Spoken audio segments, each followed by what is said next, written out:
सावित्री देवी, जो जिला की सीनियर पुलिस अफसर एसपी थीं, अपनी छोटी बहन शीला की शादी के लिए एक खूबसूरत साड़ी खरीदने के लिए बाजार की तरफ रवाना हुई।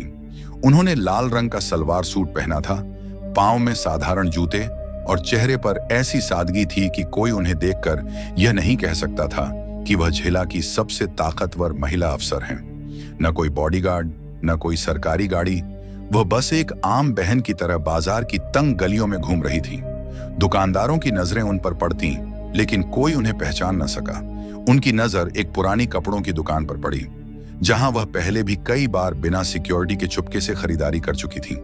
यह दुकान उनके लिए एक खास जगह थी, जहां वह अपनी सरकारी पहचान से आजाद होकर एक आम औरत की तरह खरीदारी करती थी। बाजार की हंगामा खेजी, दुकानदारों की ऊंची आवाजें और ग्राहकों की चहल पहल के बीच सावित्री अपनी बहन के लिए सबसे अच्छी साड़ी की तलाश में थी। सावित्री दुकान के अंदर दाखिल हुई। दुकान छोटी सी थी, लेकिन इसकी दीवारों पर रंग बिरंगी साड़ियां तरतीब से सजी हुई थी। रोशनी की जगह कुछ मध्यम थी, लेकिन साड़ियों के रंग रोशनी को जैसे अपनी तरफ खींच रहे थे। काउंटर पर दुकान का मालिक गणेश प्रसाद अपनी मोटी ऐनक के पीछे से हिसाब किताब में मशगूल था। उसका बेटा विजय, जो 20 साल का एक जवान लड़का था, ग्राहकों को साड़ियां दिखा रहा था। उसकी हरकतों से लगता था कि वह इस काम से तंग आ चुका है। सावित्री को देखकर किसी ने खास तवज्जो न दी। सबने समझा कि वह कोई आम ग्राहक है। वह काउंटर के पास पहुंची और विजय से बोली, भाई, मेरी बहन की शादी है, उसके लिए एक ऐसी साड़ी चाहिए जो खास हो, कुछ अच्छे डिजाइन दिखाएं। विजय ने कुछ लापरवाही से कुछ साड़ियां काउंटर पर फैलाई। उनकी चमक और रंगत देखकर सावित्री की आंखें चमक उठी, लेकिन वह अपनी बहन के लिए कुछ अनोखा चाहती थी। उन्होंने एक एक साड़ी को गौर से देखना शुरू किया। एक साड़ी उठाते हुए कहा, यह रंग बहुत हल्का है, शीला पर यह अच्छा नहीं लगेगा। फिर दूसरी साड़ी देखकर बोली, यह बहुत चमकदार है, शादी के लिए कुछ नफीस होना चाहिए।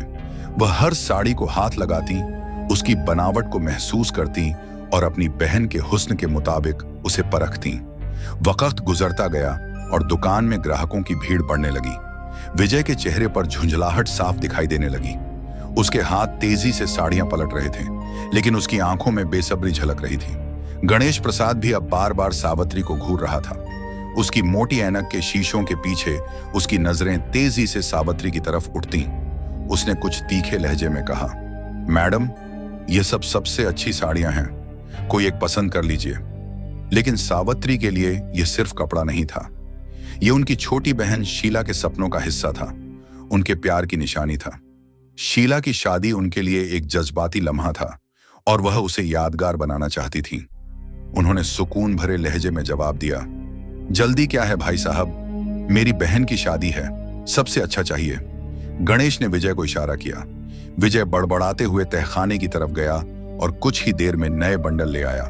काउंटर अब रंगों से भर चुका था। सावित्री एक एक साड़ी खुलवाकर देखती रही। वह हर साड़ी को हाथ से छूती, उसके रंग, डिजाइन और कढ़ाई को गौर से परखती। विजय ने अपने बाप के कान में सरगोशी की, ये तो हमारा दिमाग खा रही है, 1 घंटा हो गया, कोई साड़ी पसंद ही नहीं हो रही। सावित्री ने यह बात सुन ली, लेकिन उन्होंने खामोशी इख्तियार की। वह अपनी ताकत का इस्तेमाल नहीं करना चाहती थी। वह जानती थी कि अगर उन्होंने अपनी पहचान जाहिर की तो दुकान का माहौल बदल जाएगा, लेकिन वह सिर्फ एक बहन बनकर रहना चाहती थी। तकरीबन 1 घंटे की मेहनत के बाद उनकी नजर एक गहरे मरून रंग की साड़ी पर पड़ी। उस पर सोने के धागों से बारीक कढ़ाई थी और बॉर्डर पर खूबसूरत काम था। साड़ी की चमक ऐसी थी कि जैसे वह शीला की मुस्कुराहट की अक्स कर रही हो। सावित्री के चेहरे पर इत्मीनान की मुस्कुराहट फैल गई। उन्होंने कहा, बस यही चाहिए, इसे पैक करो। गणेश और विजय ने राहत की सांस ली, जैसे कोई बड़ी मुसीबत टल गई हो। विजय ने साड़ी को जल्दी से तह किया और एक चमकदार पैकेट में डाल दिया। सावित्री ने पर्स से पैसे निकालकर अदा किए और पैकेट लेकर दुकान से बाहर निकलने लगी। उनके दिल में एक खुशी थी कि उन्होंने अपनी बहन के लिए सबसे अच्छी चीज चुन ली। लेकिन दुकान से बाहर निकलते ही उनकी नजर पैकेट से झांकते एक धागे पर पड़ी। कुछ गड़बड़ थी। उन्होंने पैकेट खोला और साड़ी निकाली। बॉर्डर पर कढ़ाई उधड़ रही थी और एक जगह से धागा लटक रहा था। यह एक खराब टुकड़ा था। सावित्री का दिल धक से रह गया। वह वापस काउंटर पर गई और गणेश से बोली, यह साड़ी खराब है, इसका बॉर्डर उधड़ रहा है। गणेश ने एक नजर साड़ी पर डाली और लापरवाही से कहा, अरे मैडम, ये छोटा मोटा नुक्स तो होता ही है, दर्जी से ठीक करवा लीजिए। सावित्री का गुस्सा भड़क उठा। उन्होंने सख्त लहजे में कहा, मैं पूरा पैसा दे रही हूं, यह कोई खैरात नहीं है, मुझे ठीक साड़ी चाहिए। गणेश भड़क गया और बोला, देखिए, आपने खुद पसंद की है, अब हम क्या करें? विजय ने तंजिया अंदाज में कहा, अब ड्रामा क्यों कर रही हैं मैडम? सावित्री के वकार को ठेस लगी।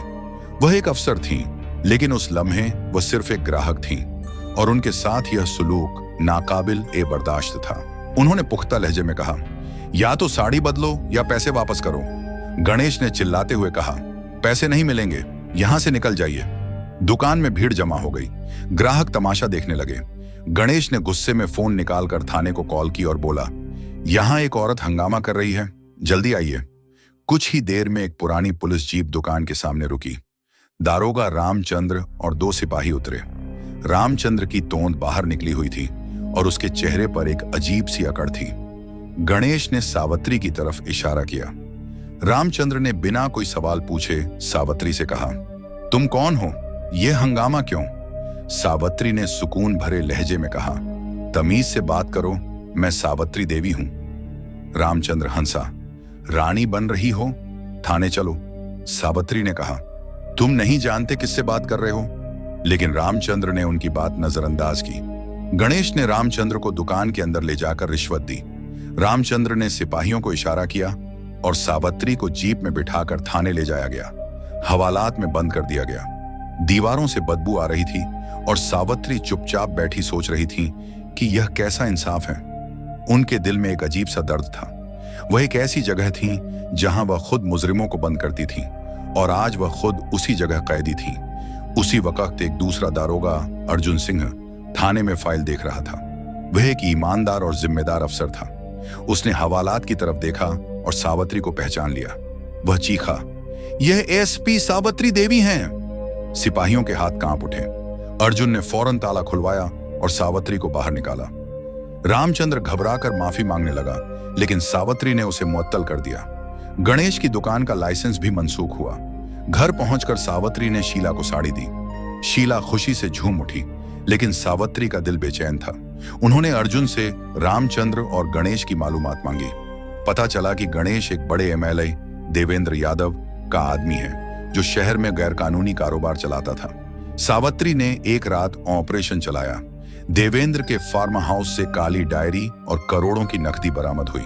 देवेंद्र गिरफ्तार हुआ और उसका गिरोह तबाह हो गया। शीला की शादी के दिन एक नया तूफान आया। देवेंद्र के गुंडों ने शादी के पंडाल पर हंगामा किया और शीला पर झूठे इल्जामात लगाए। सावित्री ने उनका मुकाबला किया, जाली कागजात फाड़ दिए और गुंडों को भगा दिया। शादी बहाल हुई और शीला की रुखसती पर सावित्री ने उसे दिल से गले लगाया। शीला ने कहा, दीदी, आपके बिना यह मुमकिन न था। सावित्री मुस्कुराई, मैं अकेली नहीं शीला, मेरे साथ कानून और तेरी दुआएं हैं। यह कहानी ख्याली है और सिर्फ तफरीह के लिए है। बराहे करम इससे लुत्फ उठाएं। अगर आप हमारे चैनल पर नए हैं तो सब्सक्राइब करना न भूलें। इस वीडियो को अपने दोस्तों के साथ शेयर करें ताकि आप हर नई वीडियो से सबसे पहले लुत्फ उठा सकें।